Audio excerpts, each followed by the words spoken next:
السلام عليكم ورحمة الله وبركاته. الحمد لله الصلاة والسلام على رسول الله محمد بن عبد الله وعلى آله حزب الله أما بعد. அன்பிற்கினிய இஸ்லாமிய சொந்தங்களே, நாம் அனைவரும் இருக்கக்கூடிய இந்த புனிதமிகு ரமதான் மாதம் இன்னும் ஓரிரு நாட்களில் எம்மை விட்டு செல்லப்போகிறது. உண்மையிலே இது ஒரு முஃமினை பொறுத்தவரையிலே தன் வாழ்நாளில் அவன் சந்திக்கின்ற, உணர்ந்து கொள்கின்ற மிகப்பெரியதொரு கவலையான செய்தி. ஆனாலும் நபி ஸல்லல்லாஹு அலைஹி வஸல்லம் அவர்கள் சொன்ன ஒரு ஹதீஸை இந்த இடத்திலே நினைவூட்ட நான் ஆசைப்படுகிறேன். நபி ஸல்லல்லாஹு அலைஹி வஸல்லம் அவர்கள் சொன்னார்கள், அந்த ஹதீஸினை அபூ ஹுரைரா ரலியல்லாஹு அன்ஹு அவர்கள் அறிவிக்கிறார்கள். அது திர்மிதி என்கின்ற ஹதீஸ் கிரந்தத்திலே பதிவு செய்யப்பட்டிருக்கிறது. நபிகளார் என்ன சொன்னார்கள் என்றால், எவர் ஒருவர் என்னை பற்றி நினைவூட்டப்பட்டும் என் மீது ஸலவாத்து சொல்லவில்லையோ அவர் நாசமாகட்டும் என்றார்கள்.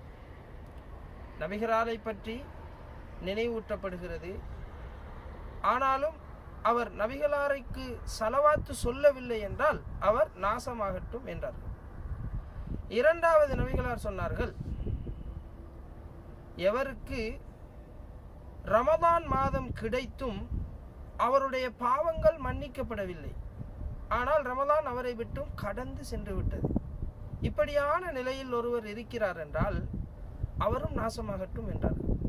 மூன்றாவது, எவர் ஒருவருக்கு பெற்றோர்கள் வயோதிபம் அடைந்த நிலையில் இருந்தும் அவர்கள் மூலமாக சுவனம் செல்லும் வாய்ப்பை பெறவில்லையோ அவரும் நாசமாகட்டும் என்றார்கள். இந்த மூன்று விடயங்களையும் நபிகளார் சாபமிட்டு சொல்லி இருப்பதை நாம் பார்க்கிறோம். உண்மையிலே இது எங்கள் எல்லோருக்கும் தெரிந்த நபிமொழிதான். ரமதான் மாதம் வந்துவிட்டாலே, பெற்றோர்களின் சிறப்பு என்று பேசத் தொடங்கினாலே, ஸலவாத்தினுடைய மகிமை குறித்து பேச போனாலே இந்த ஹதீஸை நாம் நினைவூட்டுவது உண்டு. ஆனால் அது எங்களுடைய செவியோடு மாத்திரம் அது வந்து சென்று விடுகிறது. உள்ளத்தளவிலே அது ஆழம் பிடிப்பதில்லை, உடல் அளவிலே அதை செயற்படுத்தப்படுவதில்லை பெரும்பாலும். ஆனாலும் இந்த மூன்று விடயங்களையும் சற்று யோசித்து பார்ப்போம். இந்த உலகத்திற்கு ரஹ்மத்துல்லில் ஆலமீன் என்று அல்லாஹுவால் வர்ணிக்கப்பட்ட ஒரு நபி, அவருடைய வாயிலிருந்து, இந்த உலகத்தினுடைய அருளாக வந்த அந்த நபியினுடைய வாயிலிருந்து ஒரு மனிதர் சாபம் அடையட்டும் என்று சொல்கிறார்கள் என்றால் அந்த மூன்று விடயங்களும் எவ்வளவு பாரதூரமானவை. எனவே இந்த பாரதூரமான சாபம் பெறுகின்ற இந்த நிலையிலிருந்து எம்மை நாம் காத்து கொள்ள வேண்டும் என்றால் இந்த நினைவூட்டலை கேட்கின்ற இந்த சந்தர்ப்பத்திலாவது ஒரு முறையேனும் நபிகளாரின் பெயர் கூறப்பட்டு ஸலவாத்து சொல்லாத பழக்கம் என்னிடம் இருந்தால் இப்பொழுதாவது ஒரு தடவை நபிகளாரின் மீது ஸலவாத்து சொல்லிவிடுவோம். அத்தோடு ரமதான் வந்திருக்கிறது, என்னை விட்டு செல்ல போகிறது, இன்னும் என்னுடைய பாவங்கள் மன்னிக்கப்படவில்லை என்றால் என்னுடைய நிலை குறித்து யோசித்து பாருங்கள். உண்மையிலே பொதுவாகவே ஒரு மனிதனுடைய வாழ்வில் அவனுடைய பாவங்கள் மன்னிக்கப்படுவதற்கு நாளாந்தம் நிறைய சந்தர்ப்பங்கள் உண்டு. அல்லாஹ் அதற்கான ஏற்பாடுகளை செய்திருக்கிறார்.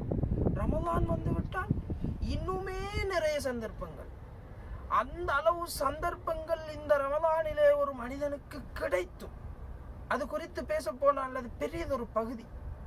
அவ்வளவு சந்தர்ப்பங்கள் நிறைந்திருந்தும் ஒரு மனிதன் தன்னுடைய பாவத்தை போக்கவில்லை என்றால் அவனுடைய நிலை என்ன? அவன் உண்மையிலே சாபம் பெற தகுதியானவன்.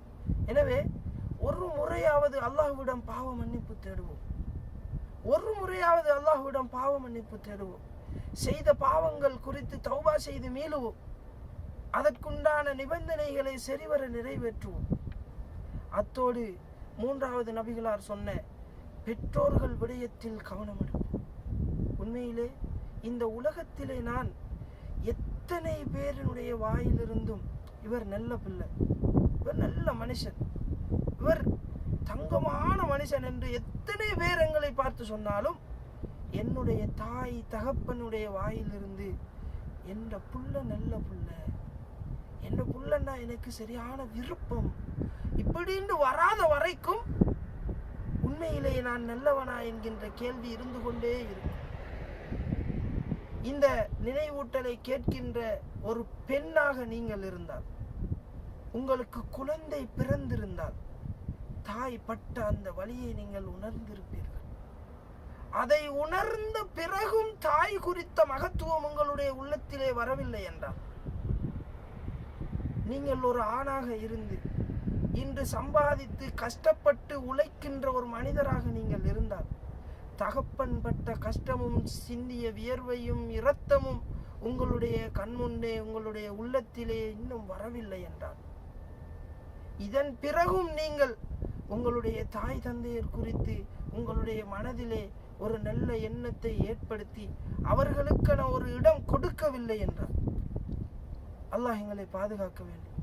அன்பானவர்களே, உண்மையிலே பெற்றோர்கள் இந்த உலகத்தில் எங்களுக்கு சுவர்க்கம் செல்வதற்கான வழியாக, சுவர்க்கம் செல்வதற்கான ஒரு சந்தர்ப்பமாக அல்லாஹ்வினால் தரப்பட்டவர்கள். அவர்களோடு இருக்கின்ற எப்படிப்பட்ட குரோதங்களாக இருந்தாலும், அவர்கள் எங்களுக்கு எவ்வளவுதான் அநியாயம் செய்திருந்தாலும், அவர்கள் எங்களால் கோபிக்கப்பட முடியாதவர்கள். அவர்கள் எதுவும் செய்திருக்கட்டும், எங்களுடைய ஈகோவை தூக்கி எறிவோம்.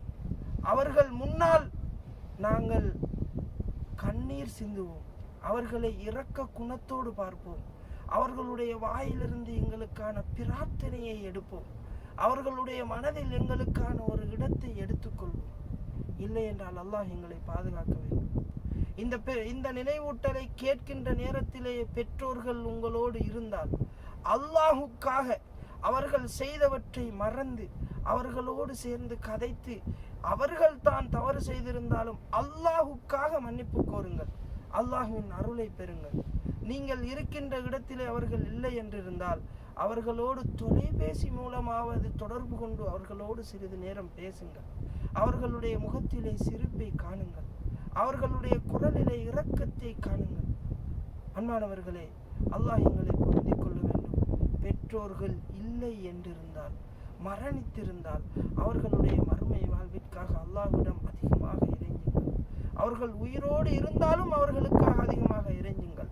அல்லாஹ் தஆலா இப்படியான இந்த நல்ல விடயங்களை வாழ்வில் அமல்படுத்தி நபிகளாரினுடைய சாபத்திலிருந்து எங்களை பாதுகாத்து கொண்டு இம்மையிலும் மறுமையிலும் நல்ல நிலையை அடைவதற்கு அல்லாஹ் தஆலா எம் அனைவருக்கும் அருள் பாலிப்பானாக. வ ஆகிரு தஅவானா அனில் ஹம்துலில்லாஹி ரப்பில் ஆலமீன்.